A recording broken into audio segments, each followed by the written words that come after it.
Hello there, I am Mesa Sigil. So what we'll be doing here today is I'm going to be going down through the entirety of Area 0, and I'm going to be showing you where to find all the Paradox mobs. I'm just going to start straight from the beginning, just jump straight down. I'm going to get on my Riot Pokemon. Now, I've tested this out. You can actually catch the Paradox mons if you have two people at the same time from two different games in this area. You can't see each other, but as long as you know that each other are in like the general vicinity of each other, you'll be able to see spawns from both games pop in, so you can catch them, so you can get them under your OT. So, first off, what we'll be doing is just going on in and seeing what we can find. So, first things first, Iron Moth. Usually these will spawn around the upper areas of Area 0. Come on, lock on. Lock on, come on. Come on, man. You just had it. There we go. So usually Iron Moth will spawn in the upper areas of areas. Why do I keep finding them with booster energy? This is crazy. Anyways, you'll find them up in the higher areas of Area 0. As long as you can see the sky, you're all good. Once you get down lower into like the caves, that's when you're going to start no longer seeing it. If you're playing... My goodness! Oh, boy, you hit hard. Once you get to the caves, you'll no longer see it spawn as much. Come on. Where Iron Moth spawns, you'll also see Slitherwing if you're playing in Scarlet. And back there, there's Iron Hands in my background. He also spawns higher up in the sunnier areas. Same with Iron Moth. Once you start seeing Iron Hands... Well, actually... you generally see Iron Hands about everywhere now that I think about it. I did see him down in the caves as well when I was searching for Paradox mons with my friends yesterday. Wow, I can't believe he took down my starter. This man hits very hard.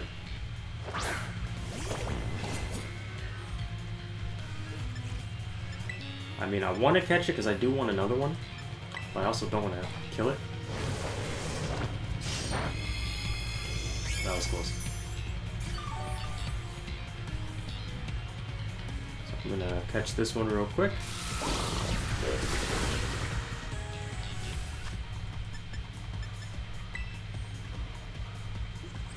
But essentially each Paradox form coincides with another one, so if you see one in one location, you'll definitely see another one. Iron Moth coincides with Slitherwing, so wherever you'll see an Iron Moth, you'll see a Slitherwing. I'm gonna take these weaker mons out of my team in case they evolve and interrupt the flow of what I'm doing. Alright, so we're back. Changed up my team.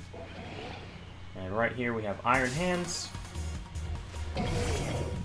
Now, Iron Hands also can be found just about everywhere. At first I was thinking it was in the higher sunny areas, but thinking back to last night, I did see him in the lower areas as well, so this one is very common. You'll find him just about anywhere. Same with Iron Bundle.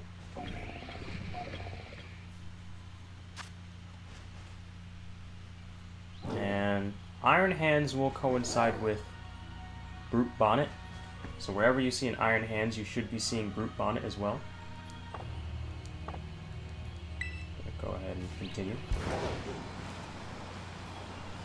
So next up, we'll be seeing... Oh, wait, there's an Iron Bundle. As I stated before, Iron Bundle is very common. You'll find this one just about everywhere.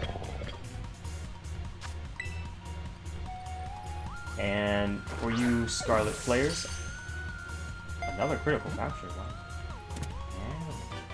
Wow. Anywhere you see a Iron Bundle, you're going to be seeing a Screamtail if you're playing in Scarlet. Screamtail can also be found just about everywhere. I remember seeing it everywhere. I wanted different ones, but all I would find is Screamtail and else was I seeing a lot? Actually, no, it was mostly Screamtail, if I remember correctly. It was mostly just Screamtail. And now, next up is Iron Thorns. I'm gonna go ahead and just kind of like jump over to it. So, if you see any of these areas, like this weird rocky slope, anywhere you find these, this is where you're going to be finding Iron Thorns, and if you're playing Scarlet, this is where you're going to be finding Sandy Shocks. Generally just around this area.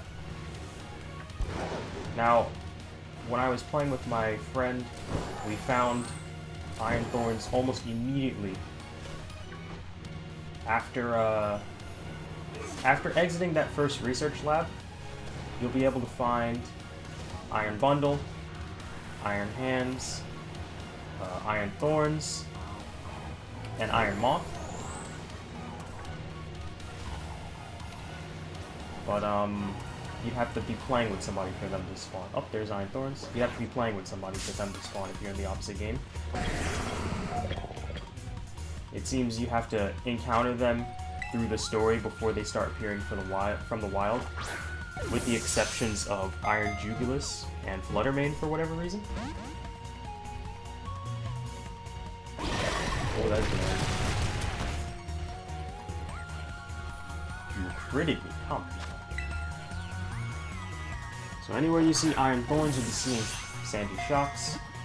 They mostly spawn in like 2 areas here.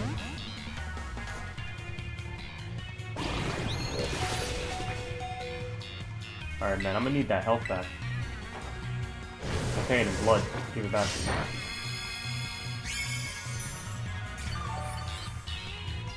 Two.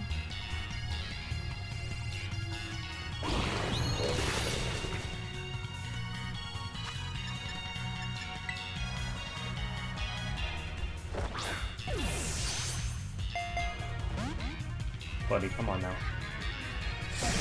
Come on now, get on the ball.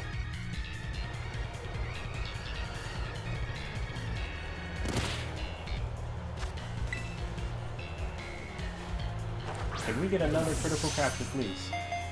No? All right.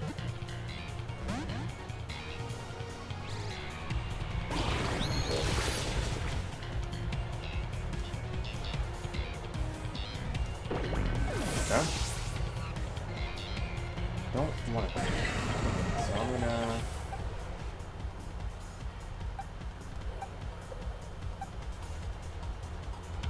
Yeah, that should be fun. I'll hit it with a quick aerial ace. Should be okay. It's got high defense, and I'm not too high level. That did a lot less than I thought. Oh well.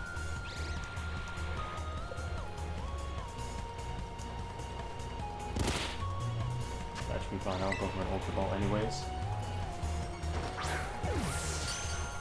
Critical capture. And we're good.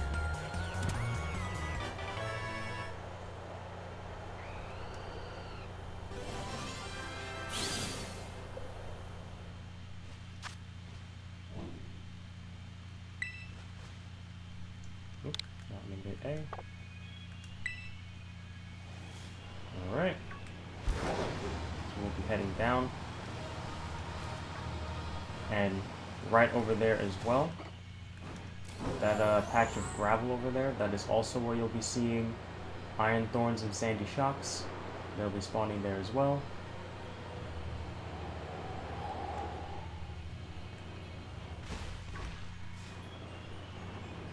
They'll be spawning either up here on top of the slope, or if you want, you can go down, spawn them as well.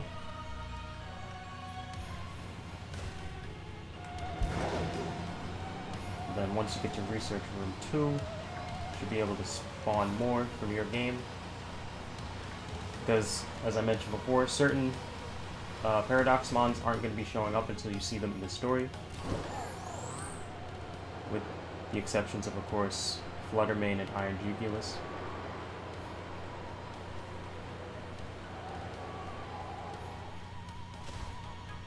Wrong way, I'm going the wrong way.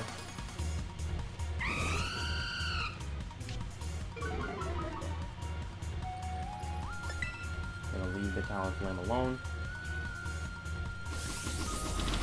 Buddy, come on now. Please.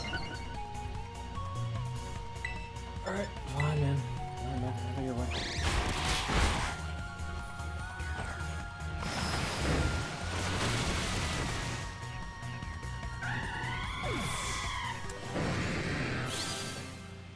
Okay.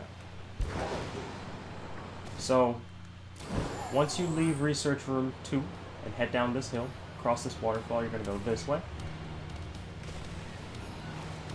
And I checked, these two aren't going to appear until after you complete this area, but you're going to go over here to this little cave.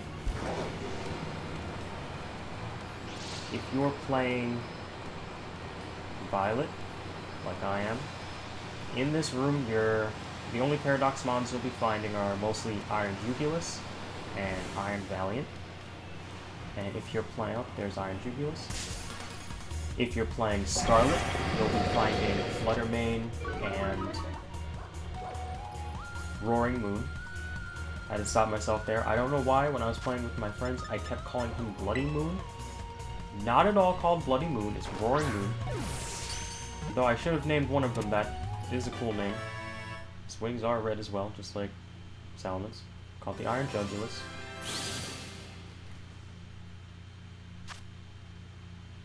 Iron Jugulus is found just about everywhere as well. This one is extremely common. Same with Fluttermane. Fluttermane is literally everywhere. And right behind me, I see you back there in the battle.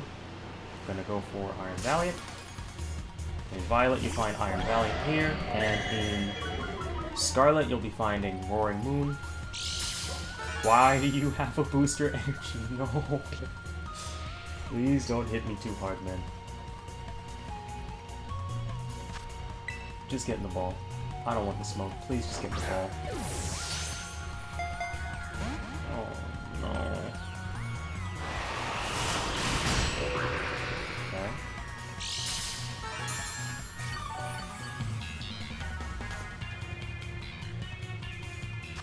Just get in the ball. Come on, make this quick for us.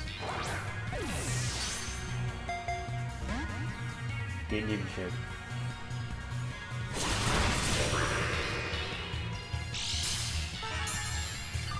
I'd say out of all the Paradox mons, I think Iron Valiant has gotta be my favorite.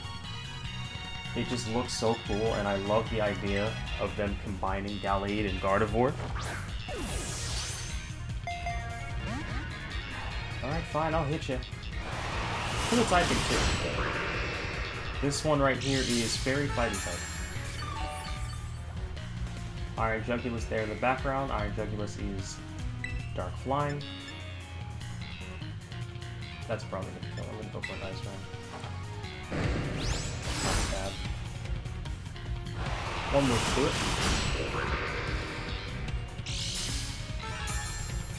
Since I'm here, I shall be going down the list of the rest of them. Great Tusk, you'll find that in Scarlet, that is Ground Fighting.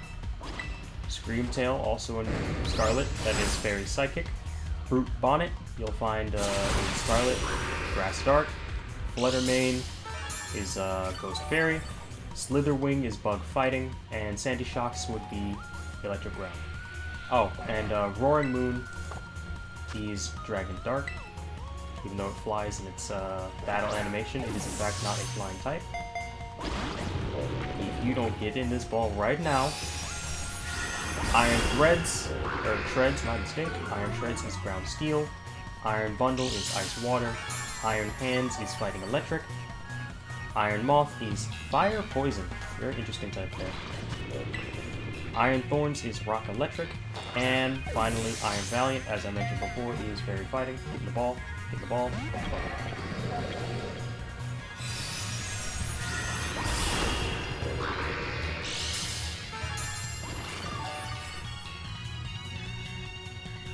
Come on now, make it easy for us. Just get in. Just get in. Please. Actually, how long has this recording been going?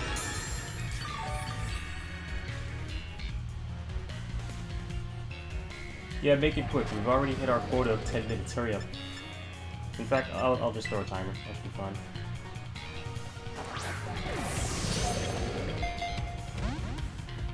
Didn't even change.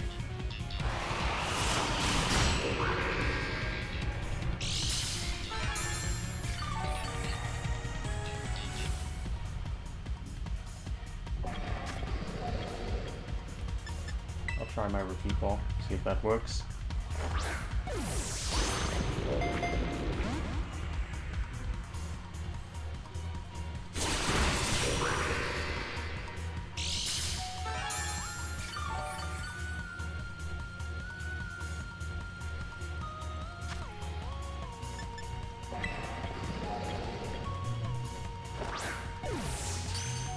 Oh, there's a critical capture.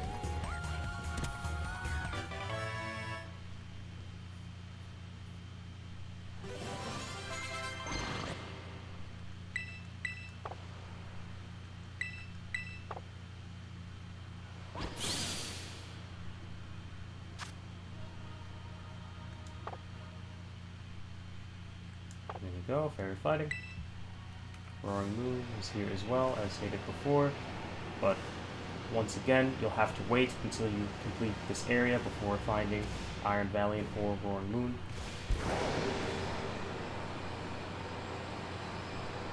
So now we're going to be heading towards the darker cave-like area of Area 0. Oop. Over there is Research Room 3. Can't miss it. We're going to turn here, head straight into this ominous giant hole. Now once you're in here, you should, well, not your first time coming down here, but if you're coming back, you should very quickly start to see Iron Treads at some point, and or Great Tusks, depending on which version you're playing. Speaking of quickly, oh, where is it? I know I said you should very quickly be seeing them, but I'm not seeing them too quickly myself, if anything.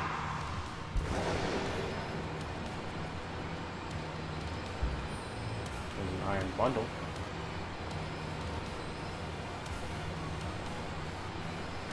Where is this man?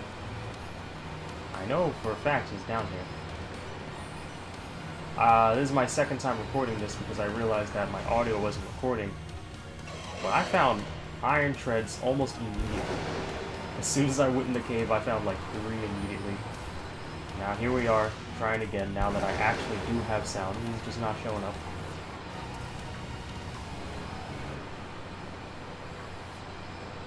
That's fine. I know that they spawn at the very bottom because we found a Great Tusk down there last night while searching and testing out whether or not these version exclusives could be found while playing together. I still find it weird you can't see each other while going down here because in the story you'll be here with a few NPCs, but you can bring NPCs down here but not other players. A little strange to me, but I don't make the game, I don't question it. Down here should be Iron Treads. Where is Iron Treads?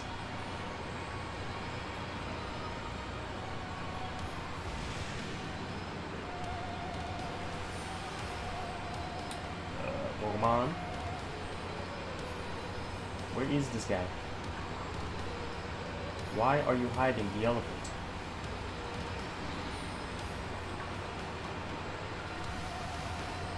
Well, if we can't find him, I'll just direct us to the final Paradoxmon. Once you beat the story, and you head back down here, you should be able to come right up this pedestal here, and sitting right here, sitting pretty, will be a second version exclusive legendary. One that can be traded and all that, so that you can, of course, get Koraidon, Emiridon on Pokedex. You can't trade your ride Pokemon because, of course, you need it. You can't traverse the game without it. So they give you a second one, so that way you can trade it, put it in your box, all that. Because I know currently there's a glitch where you can clone your ride Pokemon, which you probably shouldn't do. But if you do clone it, I've tried it, you cannot trade it. It considers it your ride Pokemon, even if it's in your box, so you can't even trade it, you can't even take it out of your game. It stays. So if you want, you could clone your ride Pokemon and trade away the second one you get, so that way you still have two, and then you can have Koraidon. Me personally, I don't want to do that. I'd rather just play through the game again and just get a second one, so I can transfer it in when Pokemon Home compatibility comes out, so I can just slide it right in. Crazy how I just... Oh, never mind, there it is. I was about to say crazy how I just explained all that without an Iron Treads, but there's Iron Treads. There we go. And as stated before, Iron Treads goes inside with Great Tusk. So you'll be able to find Great Tusk down here. Hopefully you find it much faster than I found this, because that was way too long for no reason. Stay in the ball. Alright.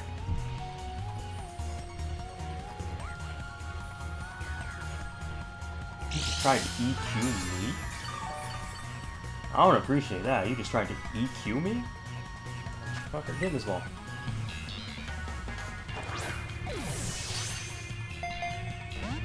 Didn't even shake.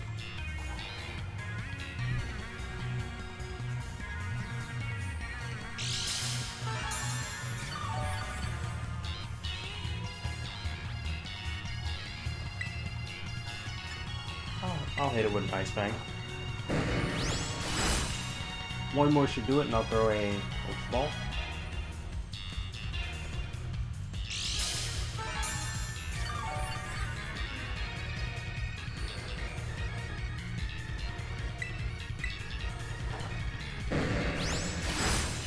There we go. Ooh, and it flinched. Even better.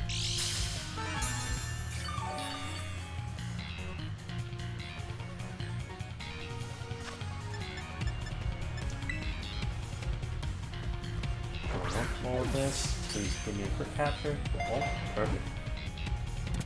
Alright. Got him.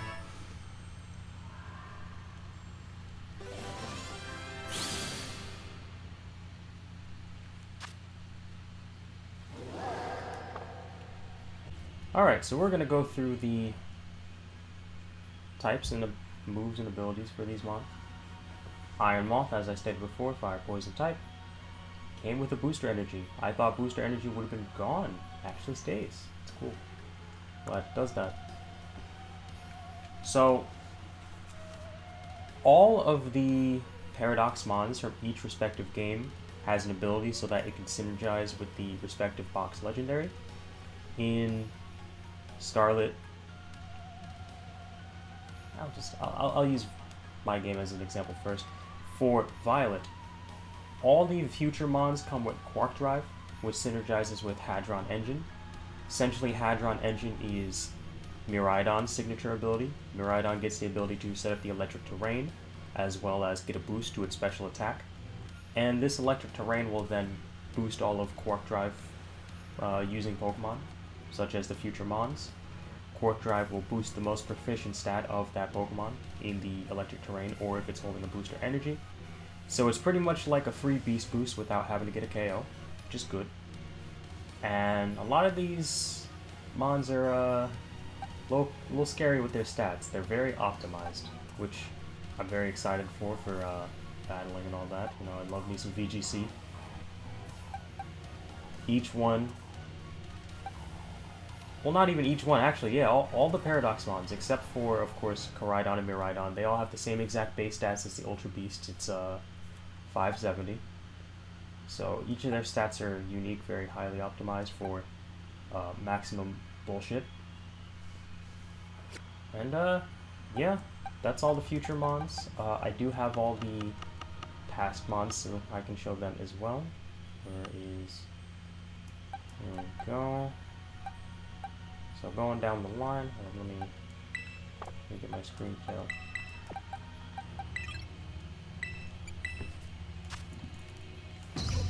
And then for the, I was about to say caveman mons.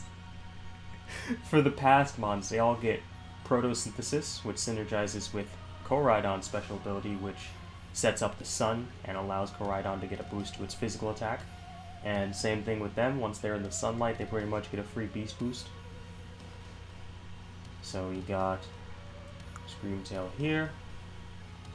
Then we have Slitherwing, our fighting type. Then you have Great Tusk, the ground fighting type.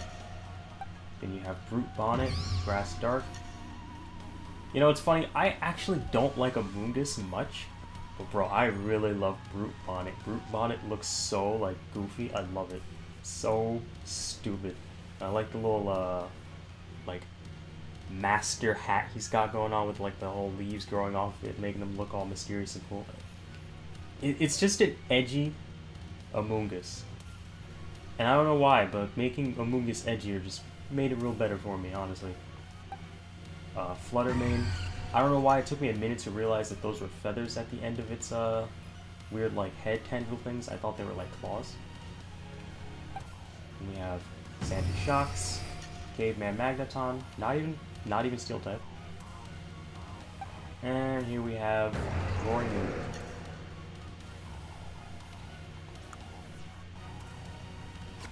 Well, yeah, that just about does it. I'm gonna end the video there. Thank you for watching. Happy hunting for your Paradox Mons. Have yourselves a good one, and see you later.